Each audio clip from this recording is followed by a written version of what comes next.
شافیوں کے اجتہاد پر عمل کرو گے تو ایک گناہ ثواب ہوگا، گناہ پھر بھی کوئی نہیں۔ اجتہادی غلطی میں ایک گناہ ثواب ہے، گناہ پھر بھی کوئی نہیں ہے۔ اب اس اعتبار سے چاروں مذہب حق ہیں۔ کیا مطلب؟ چاروں مذہب میں سے جس مذہب پر عمل کرو گے، جو مذہب صحیح ہوگا اس میں دگنا ثواب، جو مذہب اجتہادی طور پہ غلط ہوگا اس میں ایک گناہ ثواب ہوگا، عذاب پھر بھی نہیں ہے۔ چونکہ چاروں مذہب پر عمل کرنا اس میں ثواب ہی ثواب ہے، عذاب کوئی نہیں، اس لیے چاروں مذہب کیا ہیں؟ برحق ہیں۔ کوئی بات سمجھ آ رہی ہے؟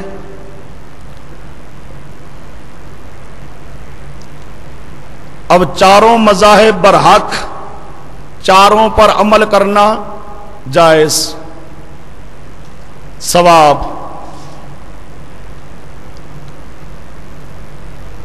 اور اگلی بات سمجھو، مجتہد نبی نہیں ہوتا، امتی ہوتا ہے۔ مجتہد معصوم نہیں ہے، مجتہد سے اجتہاد میں غلطی ہو سکتی ہے۔ کوئی امام معصوم نہیں ہے۔ یہ کوئی نہیں کہتا کہ امام ابو حنیفہ بالکل معصوم ہے، یا امام شافعی یا امام مالک معصوم ہے، ان سے کوئی غلطی نہیں ہو سکتی۔ نہیں، غلطی ہو سکتی ہے۔ چنانچہ اماموں نے خود اپنے فتووں سے رجوع کیا، کئی فتوے دیے، پھر معلوم ہوا کہ یہ میرا اجتہاد، یہ میرا فتویٰ غلط تھا، تو پھر انہوں نے اپنے فتوے سے رجوع کیا۔ یہ کہا کرتی ہیں، پروپیگنڈا کرتی ہیں کہ یہ اپنے اماموں کو معصوم سمجھتی ہیں۔ سبحانک ھذا بہتان عظیم۔ کوئی اماموں کو معصوم نہیں سمجھتا، امام مجتہد ہیں، ان سے اجتہاد میں غلطی ہو سکتی ہے، معصوم کوئی نہیں ہے۔ مثلا ہمارا ذہن ہے اپنا کہ ہمارا امام صاحب جو ہے ان کا اجتہادات ٹھیک ہیں، دوہرا ثواب ہے، لیکن ہمارے امام کے اجتہاد میں بھی احتمال ہے کہ وہ صحیح نہ ہو، غلط ہو۔ وہ سمجھے؟ ہمارا خیال ہے ہمارے امام کا اجتہاد کیا ہے؟ صحیح ہے، لیکن ممکن ہے اجتہاد صحیح نہ ہو، غلط ہو، یہ ہو سکتا ہے۔ مجتہد جو بھی کوئی ہوگا وہ اپنے اجتہاد کو صحیح سمجھے گا، لیکن ممکن ہے اس اجتہاد میں اس سے غلطی ہو گئی ہو۔ معصوم کوئی بھی نہیں ہے، اجتہادی غلطی ہو سکتی ہے، لیکن اجتہادی غلطی پر عمل کرنے میں گناہ نہیں ہوتا، ثواب ہوتا ہے۔ لیکن ایک آدمی ایسا ہے جو مجتہد نہیں اور خواہ اجتہاد کرے۔ اب ہمارے اماموں نے تو کیا اجتہاد، مجتہد کیا ہے؟ بینا۔ مجتہد کیا ہے؟ بینا۔ غیر مجتہد کی مثال یوں سمجھو جیسے نابینا۔ نابینا بینا کے دامن کو پکڑ لے، بینا بھی سیدھا پار ہو کے چلا جائے گا تو نابینا بھی پار ہو کے چلا جائے گا۔ اب غیر مجتہد کو جو مسائل معلوم نہیں تھے، رستہ معلوم نہیں تھا، مجتہد کو وہ رستہ معلوم تھا، مجتہد پار ہو گیا، غیر مجتہد بھی ساتھ پار ہو گیا۔ یہ تقلید مجتہد کی تقلید، یہ بینا کی تقلید ہے۔ یہ تقلید مجتہد کی تقلید بینا کی تقلید ہے۔ اب اس کے برعکس حدیث میں آتا ہے، ایک آدمی اجتہاد کرنے کی طاقت نہیں رکھتا اور خواہ اجتہاد کرتا ہے، حالانکہ اسے اجتہاد کرنے کی طاقت میسر نہیں ہے، وہ خواہ اجتہاد کرتا ہے۔ اب جس طرح ایک ماہر طبیب ہو، مستند حکیم ہو، ڈاکٹر ہو، سند یافتہ طبیب ہے، ڈاکٹر ہے،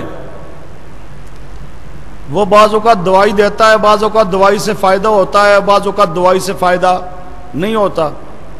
فائدہ نہ ہو تب بھی اس پر حکومت کی طرف سے کوئی اعتراض نہیں ہوتا، وہ کہتے ہیں یہ مستند ہے، سند یافتہ ہے،